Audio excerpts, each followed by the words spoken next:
The moment I stepped through the dark wooden doors of Caldwell Manor, I knew I had just made either the best decision of my life or the worst mistake imaginable. Margaret Caldwell, Ethan's mother, gave me a smile that twisted halfway between politeness and disdain. Her eyes slowly traveled over my simple navy dress, my modest flats, and the small gold earrings my grandmother had left me. I could practically see the calculation happening behind her eyes, measuring my worth, my background, my value, and coming up with nothing. She leaned closer to her son, Ethan Caldwell, and whispered something she clearly believed I couldn't hear. But I heard every word. She said I looked more like the help who had wandered in through the wrong entrance than the woman her son was planning to marry. That was the exact moment I knew this dinner was going to be very interesting. My name is Lily Anderson. I'm 32 years old, and I have a confession to make. For the past 14 months, I've been keeping a secret from the man I was supposed to marry. Not a small secret, like eating the last slice of pizza and pretending it never happened. Not a harmless one. My secret was this: I make over $35,000 a month. I'm a senior software architect at a major tech company in San Jose, California. I've been writing code since I was 15, sold my first app at 22, and steadily climbed my way up through an industry that rewards results, not appearances. I hold patents. I own stock. I have savings that would make most people uncomfortable. And Ethan thought I was barely getting by. I never lied to him. When we met at a small coffee shop 14 months ago, he asked what I did for a living. I told him I worked in tech. He nodded, then casually asked if I handled scheduling or administrative support. I smiled and gave a vague answer about supporting my team. He filled in the rest himself, and I never corrected him. Why would I do that? Because my grandmother, Evelyn Anderson, taught me something long before she passed away, a lesson that shaped everything about how I see people. She once told me, a person's true character only reveals itself when they believe you have nothing to offer them. So when Ethan invited me to meet his family at Caldwell Manor, when he hinted that this dinner might be a turning point, when he warned me that his mother cared deeply about first impressions, I made a choice. I would arrive exactly as they expected. No designer dress, no expensive jewelry, no hints of success. I would let them believe I was ordinary, struggling, unimportant, and I would watch carefully how they treated someone they believed was beneath them. If this story touched you, please subscribe to the channel. Your support helps this space grow and brings you more quiet stories like this. Thank you for listening. Margaret Caldwell recovered quickly. Women like her always did. Welcome, she said, her voice smooth and practiced, as if she were greeting a donor at a charity gala rather than her son's future wife. Her hand extended toward me, fingers loose, grip barely there. A handshake designed to assert dominance without warmth. I took it anyway and smiled. Thank you for having me, Mrs. Caldwell. Her eyes flicked to my empty wrists. No watch, no bracelet, nothing to distract from the verdict she had already reached. Behind her, Caldwell Manor unfolded like a monument to excess disguised as taste. Crystal chandeliers hung low from vaulted ceilings. Oil paintings lined the walls, large, dramatic, and unmistakably reproductions to anyone who knew what to look for. The furniture was expensive but stiff, chosen to impress rather than to be used. Everything was pristine. Everything was cold. Ethan stepped in beside me, his hand settling at the small of my back. The gesture looked affectionate, but I felt the hesitation in it. His eyes swept over my outfit again, too quickly, like he didn't want me to notice. Something tightened in my chest. We were led into the living room, where Thomas Caldwell stood near the fireplace, a glass of whiskey in hand. He was tall, broad-shouldered, the kind of man who had once been physically imposing and now relied on presence and wealth to maintain authority. He shook my hand firmly, his grip lingering just long enough to feel evaluative. "So you're Lily," he said. "Ethan's told us a bit about you." I doubted that. "And this is my daughter, Olivia," Margaret added, gesturing toward a woman perched elegantly on the edge of a cream-colored sofa. Olivia Caldwell looked me over openly, without apology. She was beautiful in a sharp, curated way. Perfect hair, flawless makeup, clothes that whispered money rather than shouted it. "Nice to finally meet you," she said, lips curving into a smile that never reached her eyes. "Likewise," I replied. Dinner was announced moments later. A long table stretched across the dining room, set with enough silverware to intimidate a seasoned diplomat. I took my seat quietly, smoothing my dress, pretending not to notice Margaret watching me count forks for half a second before catching myself. She smiled thinly. "I suppose formal dining isn't something everyone grows up with," she said lightly. Ethan shifted beside me. "Mom!" "It's all right," I said before he could finish. "My grandmother always said it wasn't the forks that mattered. It was the people you shared the table with." Margaret's smile froze, just for a fraction of a second. Dinner began. The questions came almost immediately. "So, Lily," Margaret said, dabbing her lips with a linen napkin, "where did you grow up?" "A small town near Portland," I answered. "Quiet place." "Oh?" Olivia tilted her head. "What did your parents do?" "They passed away when I was young," I said calmly. "My grandmother raised me." Margaret made a sound that was meant to convey sympathy. It landed closer to inconvenience. "That must have been challenging," she said, "without proper guidance." "My grandmother was more than enough," I replied. Thomas watched me over the rim of his glass, saying nothing. "And what exactly do you do now?" Olivia asked, swirling her wine. "Ethan mentioned something technical." "I work in tech," I said. Margaret's eyes lit with recognition. "Administrative support?" "I support my team, yes." That was all she needed. "Well," she said warmly, "every organization needs people like that." Ethan stared at his plate. I felt it then, not anger, not yet, but clarity. The way the air shifted around me, the way the room subtly closed ranks. Halfway through the meal, Olivia leaned back in her chair, smiling as if she were about to share a fond memory. "I ran into Sophia Reynolds last week," she said casually. Ethan's fork paused midair. "Oh?" Margaret said, far too interested. "How is she?" "Wonderful," Olivia replied. "Her family's doing very well, expanding again, I think." I glanced at Ethan, his jaw tightened. "She was such a good match for this family," Margaret added, her tone almost wistful. "Everyone thought they'd end up together." "I'm sure she's lovely," I said evenly. Olivia blinked, clearly disappointed by my lack of reaction. Margaret leaned slightly toward me. "I do hope you won't feel out of place here, Lily. Our world can be a bit overwhelming for someone from a more modest background." "Modest?" I smiled. "I found that I adapt quickly," I said. Dessert arrived soon after. By then I had learned enough to confirm what my grandmother had taught me years ago. The Caldwell family didn't dislike me. They had already dismissed me. And Ethan, quiet, conflicted, silent, was letting them. As we stood to leave the table, Margaret placed a hand on Ethan's arm and looked directly at me. "Well," she said, "we'll see how things unfold." I met her gaze and nodded politely. Oh, we would. And she had no idea just how much.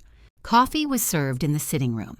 Margaret Caldwell insisted on it, as if the evening couldn't possibly conclude without one last opportunity to reinforce the hierarchy she had so carefully established. The men drifted toward the tall windows overlooking the manicured grounds, already slipping into low-toned conversation about market conditions and challenging quarters. Olivia excused herself to take a call, her heels clicking sharply against the marble floor. That left me standing beside the sofa with a porcelain cup I hadn't asked for, and Ethan, who looked like he wanted to disappear into the carpet. Margaret smiled at me again. Up close I could see the fine lines around her eyes, evidence of a woman who had spent decades perfecting expressions rather than emotions. "You handled dinner well," she said. "Not everyone does on their first visit." "Thank you," I replied. She tilted her head. "I imagine this must all feel very different from what you're used to." "I suppose," I said carefully. "Every family has its own rhythm." "Yes," she agreed, "and some rhythms take time to learn." The message was clear. Know your place.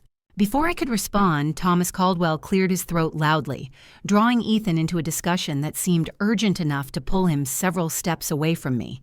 He glanced back once, apologetic, then turned fully toward his father.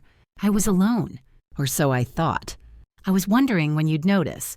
The voice came from behind me, calm, curious, male. I turned to see an older man standing near the bookcase. Late 60s, silver hair, sharp eyes that missed nothing. He held his coffee untouched, as if it were merely a prop. "I'm sorry," I said. He smiled faintly. "You're very good at listening without reacting." "Practice," I replied. His smile widened just a fraction. "Richard Blake. Lily Anderson." "I know." That caught my attention. "You're a friend of the family?" I asked. "Something like that," he said. "We've done business a long time ago." He studied me openly now, not with judgment, but with something closer to recognition. It made me uncomfortable in a way Margaret never had. "Your grandmother," he said suddenly. "What was her name?" I didn't hesitate. "Evelyn Anderson." For the first time that evening, someone else lost their composure. Richard's eyebrows rose just slightly. He looked down into his cup, then back at me. "I thought so," he murmured. Before I could ask what he meant, Margaret reappeared at my side like a summoned ghost. "Richard," she said sharply, "I didn't realize you were still here." "I was enjoying the conversation," he replied mildly. Margaret's gaze flicked between us. "Well, Lily should probably get going. It's been a long evening for her." A dismissal. Ethan returned moments later, tension written across his face. "Everything okay?" he asked me. "Yes," I said, "perfectly fine." Margaret placed a hand on his arm. "We'll talk later." The drive back was quiet. Ethan kept one hand on the steering wheel, the other resting uselessly between us. Streetlights flashed across his face, illuminating expressions I hadn't seen before. Uncertainty, guilt, calculation. "I'm sorry about my mother," he said finally. "She can be intense." "That's one word for it," he sighed. "She just worries about me, about the future." "I understand," I said. That was the truth. I understood far more than he realized. When he dropped me off at my apartment, he leaned in to kiss me. It lingered too long, as if he were trying to reassure himself rather than me. "I love you," he said. I smiled. "Good night, Ethan." The moment his car disappeared down the street, my smile faded. Inside my apartment, the silence felt different, lighter, safer. I slipped off my shoes, changed into something comfortable, and sat at my kitchen table, staring at nothing. Then I opened my laptop. I didn't start with the Caldwells. I started with Sophia Reynolds. Public records, social media, press releases. It didn't take long to see the pattern. Her family wasn't just wealthy. They were positioned, logistics, distribution, regional contracts.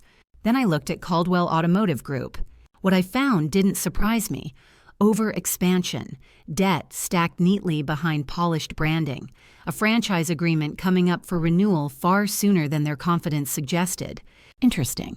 By the time I shut my laptop, it was nearly 2 a.m. My phone buzzed. A text from Ethan. "Did you get home safe?" I stared at it for a long moment before replying. "Yes, thank you." I lay in bed afterward, staring at the ceiling, my grandmother's words echoing softly in my mind. When someone underestimates you, they give you an advantage. Margaret Caldwell thought she had already won. Ethan thought I was grateful to be chosen. They had no idea that the test had only just begun. The next 2 weeks passed with unsettling normalcy. Ethan called every day, sometimes twice. He asked about my work, my commute, what I was having for dinner. He listened carefully, responded at the right moments, said all the right things. To anyone else, it would have looked like devotion. To me, it felt rehearsed. I noticed small changes. His phone was always face down now. When it buzzed, he'd glance at the screen and turn slightly away from me before replying. When I asked casually about his parents, his answers were vague, carefully neutral. "They just want what's best," he'd say. For whom, he never clarified. Margaret invited us back to Caldwell Manor the following weekend. A smaller gathering, she said. Just family. I declined. Work was busy. Deadlines, meetings, apologies delivered politely and accepted thinly. I could almost hear her reassessing me through the phone. Less available, less eager. Good. Instead, I spent my Saturday morning with spreadsheets and public filings. The deeper I looked, the clearer the picture became. Caldwell Automotive Group wasn't just strained, it was bleeding. Declining margins disguised by aggressive marketing, loans refinanced too often, inventory sitting too long. They weren't planning for growth. They were planning for rescue. That rescue had a name, Reynolds Global Distribution, Sophia Reynolds' family company. By Sunday evening, I had timelines mapped out and connections drawn. Patterns don't lie. People do. My phone buzzed. Ethan again. "I miss you," he said when I answered. "I feel like you've been distant." "I've been busy." "I know, but—" He hesitated. "My parents are asking questions." "About me?" "Yes." "What kind of questions?" There was a pause, just long enough. "They just want to know where this is going." I smiled to myself. Don't we all? Silence. "Lily," he said carefully, "you know they come from a different world." "So do I," I replied, "just not the one they think." He laughed softly, assuming it was a joke. That night, I met Richard Blake for coffee. He chose the place. Quiet, understated, no pretension. The kind of cafe where conversations mattered more than appearances. "You're smarter than they realize," he said after we sat down. "I've been told." He stirred his coffee. "They underestimate everyone who doesn't announce themselves." I noticed. "Your grandmother never did either," he said. I looked at him sharply. "You knew her." He nodded. "We crossed paths years ago. She was formidable." "She'd appreciate that word." He smiled. "She would." We talked for nearly 2 hours, about business, about ethics, about people who confuse wealth with entitlement. He didn't tell me everything he knew, but he didn't need to. I could read between the lines. Before we parted, he said one thing that stayed with me. "They've made enemies," he said. "They just don't remember them." The following Thursday, Ethan showed up unannounced. I opened the door to find him holding flowers. Expensive, excessive, an offering. "I wanted to see you," he said. "Come in." He sat on my couch, looking slightly out of place, like a guest who expected better furniture. He glanced around my apartment again, slower this time. "You've never talked much about your family," he said. "There isn't much to tell." "Your grandmother," he pressed. "What did she do?" "She lived well," I said. He frowned. "That's not really an answer." "It's the only one you need." He reached for my hand. "Lily, my mother thinks we should move faster." "Interesting." "She thinks it would help. Stabilize things." "There it is," I said quietly. He froze. "What?" I met his eyes. "Stabilize what, Ethan?" His jaw tightened. "You're reading too much into this." "Am I?" He stood abruptly. "You know what I mean. She just wants certainty." "Your mother doesn't want certainty," I said calmly. "She wants control." He shook his head. "You don't understand her." "I understand her perfectly." "And me?" he asked. "Do you understand me?" I studied him for a long moment. The man I had fallen for, or thought I had. "I'm starting to," I said. He left shortly after, unsettled enough to forget the flowers on my counter. I threw them away. The next morning, my phone buzzed with a notification. A tagged photo. Ethan. A restaurant, a familiar profile across from him. Sophia Reynolds. They weren't touching. They didn't need to be. The intimacy was in the angle of their bodies, the way he leaned toward her, the way she smiled. I saved the image. Not out of heartbreak, out of precision. Because now I didn't just understand the game. I knew exactly how it was being played. And more importantly, I knew how to end it. I didn't confront Ethan. That surprised even me. A younger version of myself would have demanded explanations, raised her voice, asked questions she already knew the answers to. But I wasn't that woman anymore. I had learned, mostly the hard way, that confrontation without leverage only gives the other person time to lie better. So instead, I watched. I replied to Ethan's messages as usual. I met him for dinner when he suggested it. I listened while he talked about work, about his parents, about stress and expectations, and how everything felt complicated lately. He never mentioned Sophia, not once. That told me everything I needed to know. Behind the scenes, I built files. Screenshots, financial statements, timelines, patterns of communication. I didn't rush. I didn't assume. I verified. That was the difference between suspicion and certainty. Richard Blake helped quietly. He never asked me to justify myself. He never pushed. He simply provided context when I needed it. Old contracts, past disputes, the kind of history people assume has been forgotten just because it's inconvenient. They cut corners, he told me one evening. Always have. Not illegally. Just enough to ruin the people on the other side. Until now, I said. He smiled thinly. Until now. 2 weeks later, Margaret Caldwell called. Lily, she said warmly, as if we were old friends. I was thinking, perhaps it's time we made things official. Official. We'd like to host an engagement gathering, she continued. Something tasteful, intimate, important people.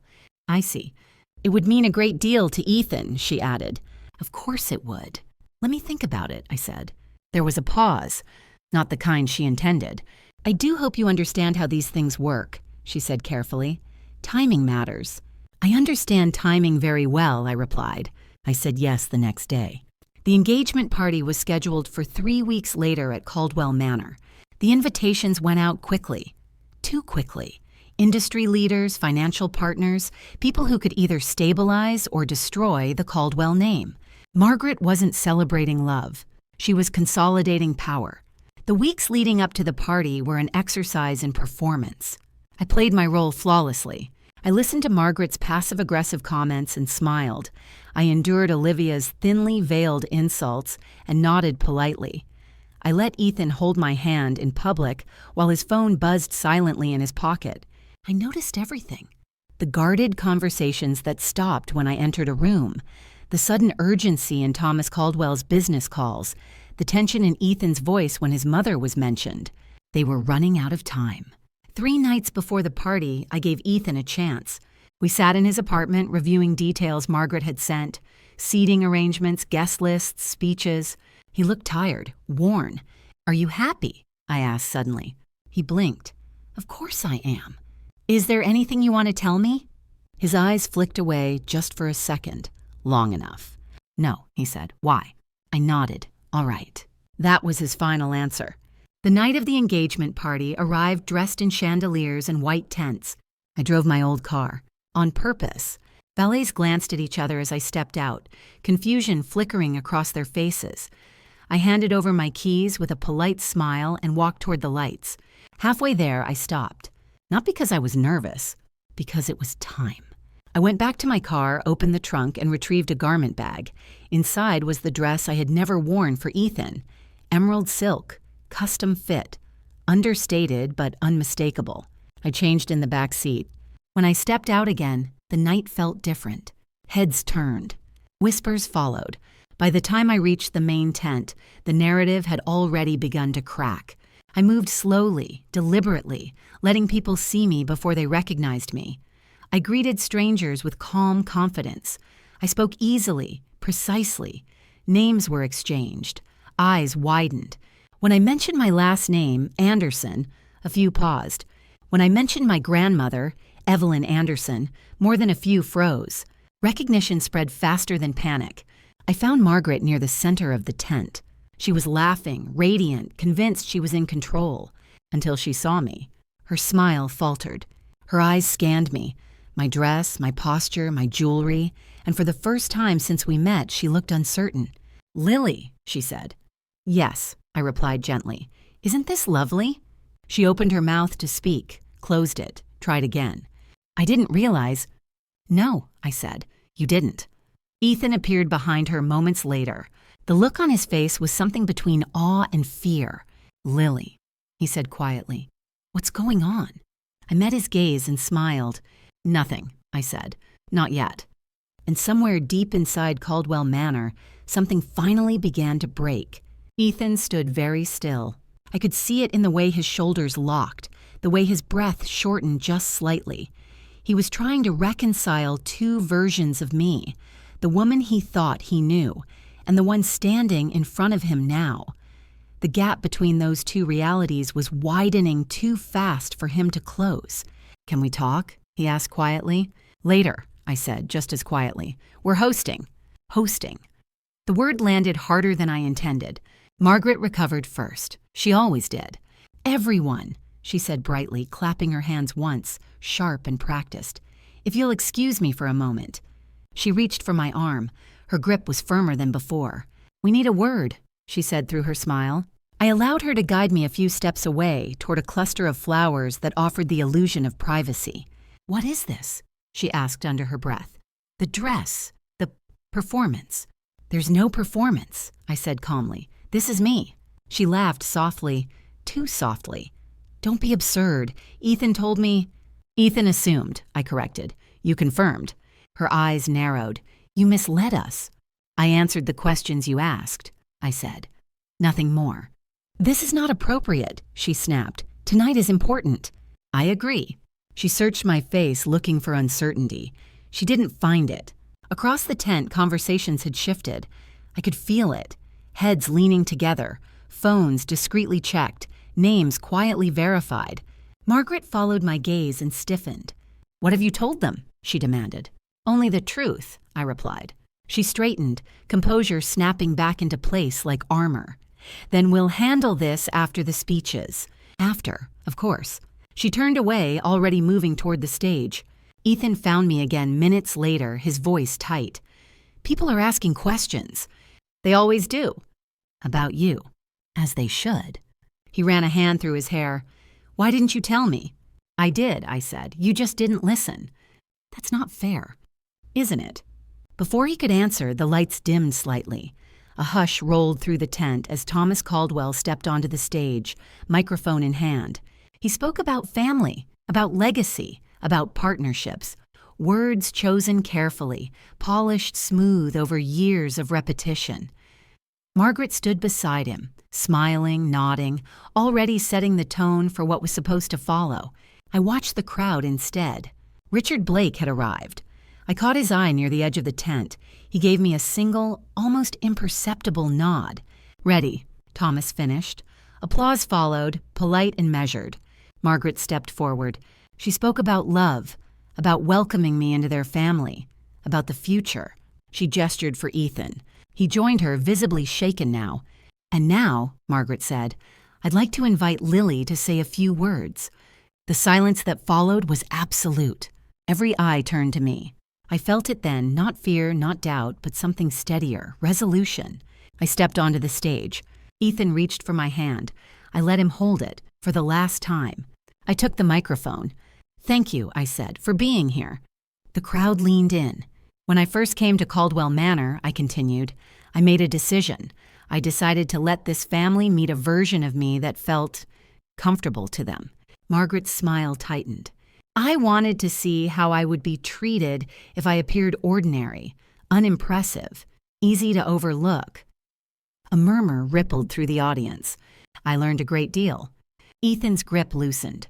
I learned how quickly people judge, how easily assumptions replace curiosity, and how dangerous it can be to mistake quiet for weakness. I turned slightly, meeting Margaret's eyes. I was called common.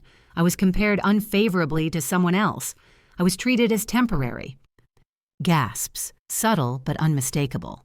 And then, I said, I overheard a conversation I wasn't meant to hear. Margaret stiffened. I described it calmly, precisely. No embellishment, just facts. The plan, the merger, the placeholder. Ethan stepped back. I reached into my clutch and removed my phone. This, I said, holding it up, was taken 2 weeks ago. The image flashed onto the screen behind me. Ethan, Sophia Reynolds, hands intertwined. The crowd erupted, not loudly but sharply, whispers like sparks. That's not, Ethan started. I turned to him. I gave you a chance to tell me the truth. Silence. There's more, I said. I looked directly at Olivia, standing frozen near the bar.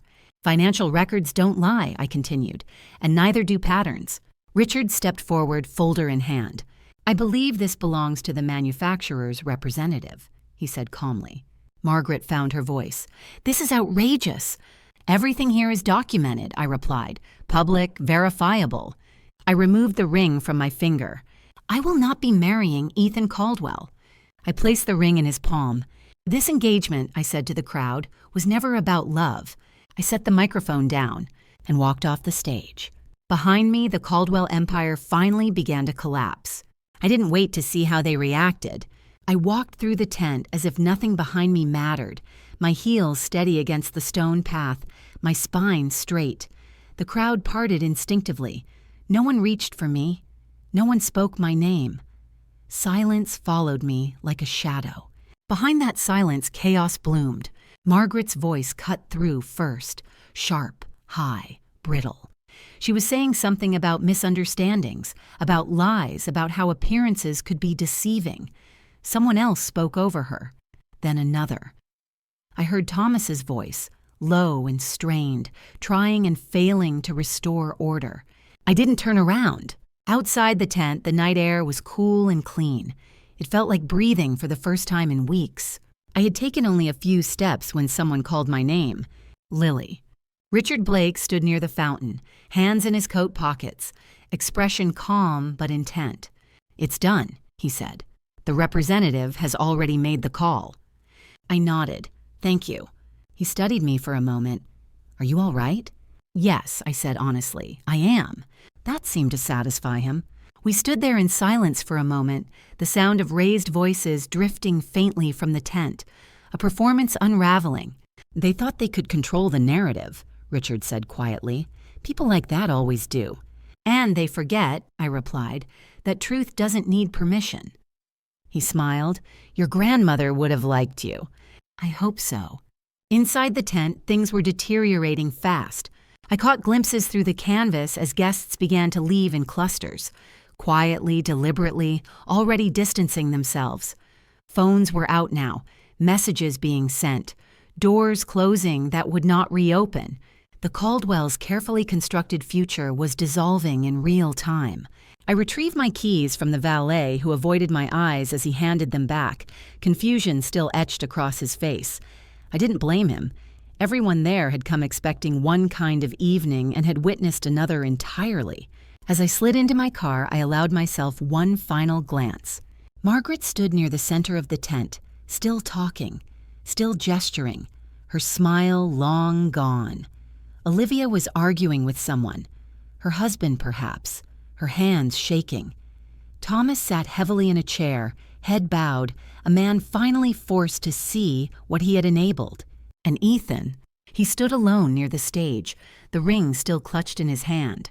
Our eyes met. For a moment, something crossed his face. Regret, anger, loss, maybe all three. He took a step toward me, then stopped, as if finally understanding that there was no distance left to close. I looked away. The drive home was quiet. I didn't turn on the radio. I didn't call anyone. I let the city lights blur past, each mile placing more space between me and the life I had almost chosen. When I reached my apartment, I sat in the car for a long moment before going inside. The building was quiet, ordinary, familiar. Exactly what I needed. Inside, I kicked off my shoes, changed into an old robe, and made tea. My hands were steady, my breathing even. I wasn't shaken. I was finished. The next morning, my phone buzzed while I was making breakfast. A news alert. Caldwell Automotive Group facing uncertain future, amid franchise review. I read the article slowly. The language was careful, corporate, sanitized, but the meaning was clear. The manufacturer had suspended negotiations. An internal review was underway. Financial irregularities were being examined. Olivia's name appeared near the bottom. Pending investigation. I closed the article and took a sip of my coffee. Another message came through. "Ethan, please, I need to talk to you. I can explain." I stared at the screen for several seconds. Then I deleted it. Some explanations arrived too late to matter. Later that afternoon, Richard called. "It's moving quickly," he said, "faster than I expected." "I'm not surprised. They'll try to blame you." "I know. It won't stick," he added. "Everything you shared was clean, documented." That was the point. He hesitated. "What will you do now?" I looked around my small kitchen, the sunlight on the counter, the quiet hum of the refrigerator, the life I had built piece by piece. "I'll keep living," I said, "on my terms." He exhaled softly. "Your grandmother really did raise you well." After we hung up, I stood by the window for a long moment, watching the city move. Thousands of lives intersecting, separating, continuing. The Caldwell story would unravel in boardrooms and court filings and whispered conversations over expensive dinners. But that story was no longer mine. Mine was here. And for the first time since stepping through the doors of Caldwell Manor, I felt something settle into place. Not victory, not revenge, freedom. The fallout didn't arrive all at once. It came in waves. The first wave was silence. For 3 days after the engagement party, no one from the Caldwell family contacted me. No calls, no messages, no formal statements. The kind of silence that isn't peaceful, it's strategic. They were regrouping, deciding who to blame, which version of the story would cause the least damage. Ethan tried again on the fourth day. "I know you're angry. Please let me explain." I deleted it without replying. By the end of the week, the second wave hit. Articles. Not headlines yet, those came later, but business briefs and quiet industry notes. Words like irregularities, governance concerns, and pending review began to appear next to the Caldwell name. The kind of language executives understand immediately, even when the public doesn't. I watched from a distance. Richard kept me informed, but he never pushed. He understood that once the truth is released, it no longer belongs to the person who revealed it. On Friday morning, my phone rang with a number I didn't recognize. "Lily Anderson?" a woman asked. "Yes. This is Karen Holt with Holt and Myers Legal." I almost smiled. "And?" "I represent Margaret Caldwell." There it was. "She would like to discuss a mutually beneficial resolution," Karen continued, privately. "No," I said. There was a pause. "You haven't heard the offer." "I don't need to." "She's prepared to be generous." "I'm sure she is." Another pause, longer this time. "Very well," Karen said. "Then I must advise you that any further statements—" "I've made no statements," I replied calmly. "Everything I shared was factual and already public." She exhaled sharply. "We'll be in touch." They weren't. Instead, the third wave arrived. Consequences. The manufacturer officially terminated the franchise agreement. Dealerships began closing locations within days. Staff layoffs followed. Investors pulled out quietly, unwilling to be associated with scandal. Olivia resigned, or was forced out. Accounts varied. I saw her once weeks later in a cafe near my office. She looked smaller somehow, less polished. She didn't see me. I left without finishing my coffee. Ethan sent one final message. "I never meant for this to happen." I stared at it for a long time. Then I typed back. "Intent doesn't erase impact." He didn't reply. Life, inconveniently, went on. Work deadlines, meetings, product reviews, the familiar rhythm of a life built on substance rather than spectacle. My colleagues never asked. They didn't need to. Whatever had happened belonged to another world. One evening, as I was leaving the office, Richard called. "It's finished," he said. "Completely?" "As completely as these things ever are," he replied. "Investigations will continue, but the influence is gone." I leaned against my desk, letting that settle. "And you?" he asked. "Do you regret it?" "No," I said without hesitation. He laughed softly. "Good. Regret is wasted on people who knew better." A week later, a small package arrived at my apartment. No return address. Inside was a thin notebook, old, leather-bound. The first page held a familiar handwriting. For Lily. I knew immediately. Richard had mentioned it once, how my grandmother kept journals, how she wrote not about money or deals, but about people. I sat at my kitchen table and turned the pages slowly. Never confuse politeness with kindness. Watch how people behave when they think they're unobserved. Power reveals more than it hides. I closed the notebook, throat tight.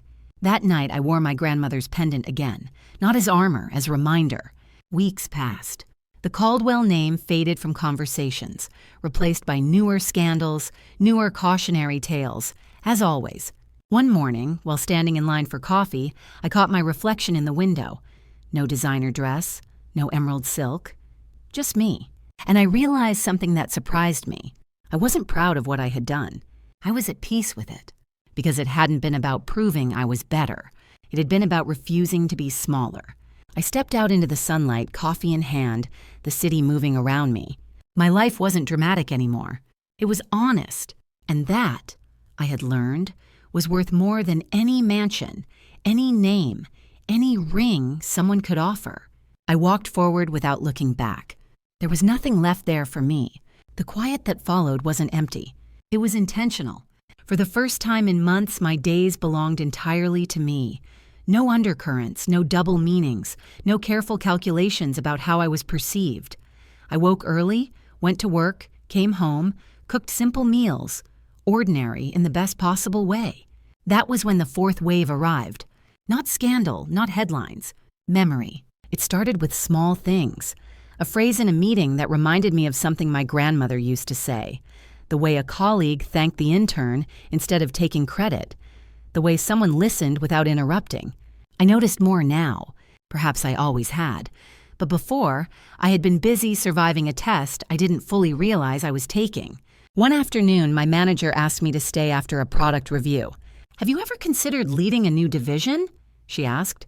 I blinked. "I already do, just unofficially." She smiled. "Exactly." The offer was formalized 2 weeks later.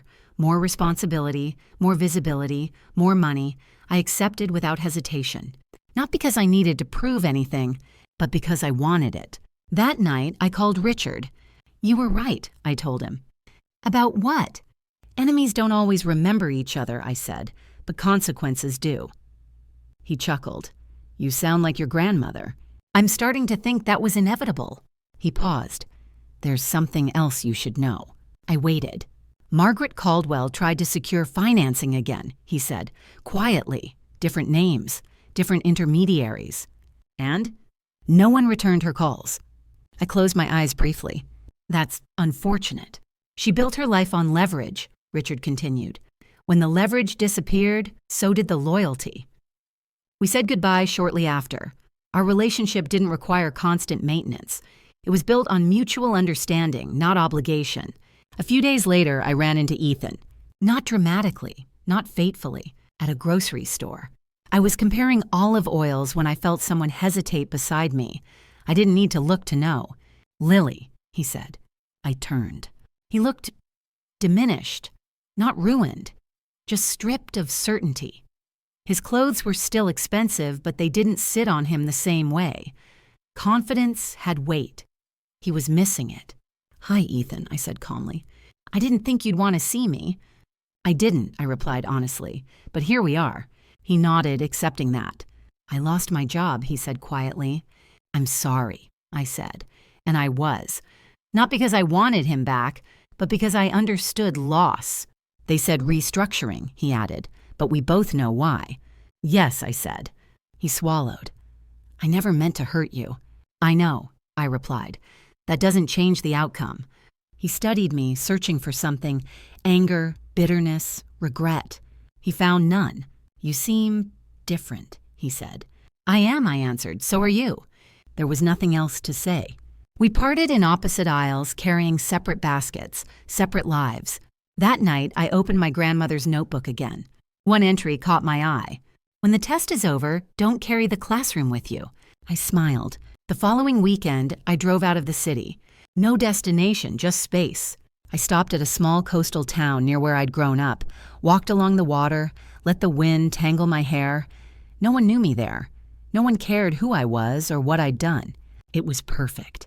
Sitting on a bench overlooking the ocean, I thought about the woman who had first stepped into Caldwell Manor. Carefully dressed, quietly observing, prepared to be underestimated. She had been strong, but she had been cautious. This version of me was stronger still, because she no longer needed the test. I stood, brushed the sand from my hands, and headed back to my car. The future didn't feel vast or intimidating. It felt open. And for the first time, I wasn't walking toward it to prove my worth. I was walking toward it because I already knew it. The quiet that followed wasn't empty. It was intentional. For the first time in months, my days belonged entirely to me. No undercurrents, no double meanings, no careful calculations about how I was perceived. I woke early, went to work, came home, cooked simple meals, ordinary in the best possible way. That was when the fourth wave arrived. Not scandal, not headlines. Memory. It started with small things. A phrase in a meeting that reminded me of something my grandmother used to say. The way a colleague thanked the intern instead of taking credit. The way someone listened without interrupting. I noticed more now. Perhaps I always had. But before, I had been busy surviving a test I didn't fully realize I was taking. One afternoon, my manager asked me to stay after a product review. "Have you ever considered leading a new division?" she asked. I blinked. "I already do, just unofficially." She smiled. "Exactly." The offer was formalized 2 weeks later. More responsibility, more visibility, more money. I accepted without hesitation. Not because I needed to prove anything, but because I wanted it. That night, I called Richard. "You were right," I told him. "About what?" "Enemies don't always remember each other," I said, "but consequences do." He chuckled. "You sound like your grandmother." "I'm starting to think that was inevitable." He paused. "There's something else you should know." I waited. "Margaret Caldwell tried to secure financing again," he said, quietly. "Different names, different intermediaries. And no one returned her calls." I closed my eyes briefly. "That's unfortunate." "She built her life on leverage," Richard continued. "When the leverage disappeared, so did the loyalty." We said goodbye shortly after. Our relationship didn't require constant maintenance. It was built on mutual understanding, not obligation. A few days later, I ran into Ethan. Not dramatically, not fatefully, at a grocery store. I was comparing olive oils when I felt someone hesitate beside me. I didn't need to look to know. "Lily," he said. I turned. He looked diminished. Not ruined, just stripped of certainty. His clothes were still expensive, but they didn't sit on him the same way. Confidence had weight. He was missing it. "Hi, Ethan," I said calmly. "I didn't think you'd want to see me." "I didn't," I replied honestly, "but here we are." He nodded, accepting that. "I lost my job," he said quietly. "I'm sorry," I said. And I was. Not because I wanted him back, but because I understood loss. "They said restructuring," he added, "but we both know why." "Yes," I said. He swallowed. "I never meant to hurt you." "I know," I replied. "That doesn't change the outcome." He studied me, searching for something. Anger, bitterness, regret. He found none. "You seem different," he said. "I am," I answered. "So are you." There was nothing else to say. We parted in opposite aisles, carrying separate baskets, separate lives. That night, I opened my grandmother's notebook again. One entry caught my eye. "When the test is over, don't carry the classroom with you." I smiled. The following weekend, I drove out of the city. No destination, just space. I stopped at a small coastal town near where I'd grown up, walked along the water, let the wind tangle my hair. No one knew me there. No one cared who I was or what I'd done. It was perfect. Sitting on a bench overlooking the ocean, I thought about the woman who had first stepped into Caldwell Manor, carefully dressed, quietly observing, prepared to be underestimated. She had been strong, but she had been cautious. This version of me was stronger still, because she no longer needed the test. I stood, brushed the sand from my hands, and headed back to my car. The future didn't feel vast or intimidating. It felt open, and for the first time, I wasn't walking toward it to prove my worth. I was walking toward it because I already knew it. The last thing to fall wasn't a company. It was a story. I realized that months later on an ordinary morning, standing in line for coffee before work. The barista handed me my cup, smiled, and said my name like it mattered to her, not because of who she thought I was, but because I was a regular, because I showed up, because I was kind. That was when I understood what had truly ended. The narrative the Caldwells lived by, the one where status excused cruelty, where money replaced character, where silence was mistaken for consent, no longer had any hold on me. And without an audience, stories like that die. The investigations dragged on quietly, as they always do. No dramatic arrests, no public trials, just consequences that unfolded in boardrooms and legal offices, far from spectacle. Caldwell Automotive Group was dissolved piece by piece, assets sold, names removed.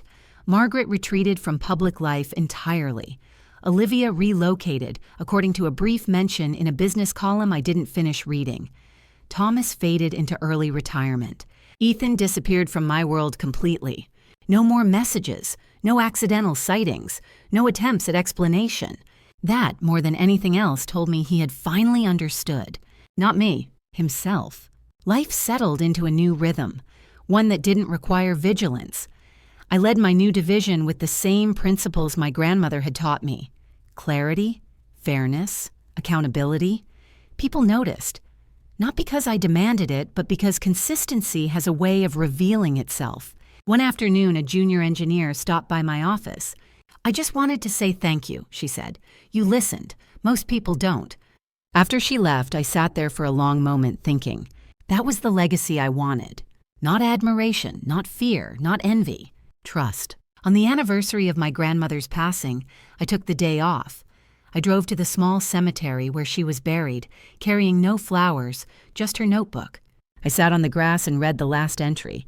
If you ever wonder whether you chose the right path, ask yourself this: did you become more yourself or less? I closed the book gently. I became more, I said aloud. The wind moved softly through the trees. No sign, no answer. I didn't need one. That evening, back in my apartment, I packed away the emerald dress, not out of bitterness, not as a trophy, simply because it belonged to a chapter that was finished. I kept the pendant. Some lessons are meant to stay close. As I stood by the window, city lights blinking on below, I thought about the version of myself who had once been willing to shrink just to be chosen. I felt no shame for her. She had been brave enough to observe before acting, brave enough to wait, brave enough to see the truth all the way through. But she wasn't who I was anymore. I no longer needed to be underestimated to understand people. I no longer needed tests. I knew what respect looked like. I knew what honesty felt like. I knew my worth, quietly, completely, without debate, and that knowledge was permanent. Somewhere, the Caldwells were still explaining themselves to each other, rewriting the past, insisting they had been wronged. I wished them no harm. I simply refused to carry them forward with me. I turned off the lights, made tea, and sat in the quiet. Not lonely, not triumphant, whole, because in the end, I hadn't won anything from them. I had reclaimed something for myself, and that was enough.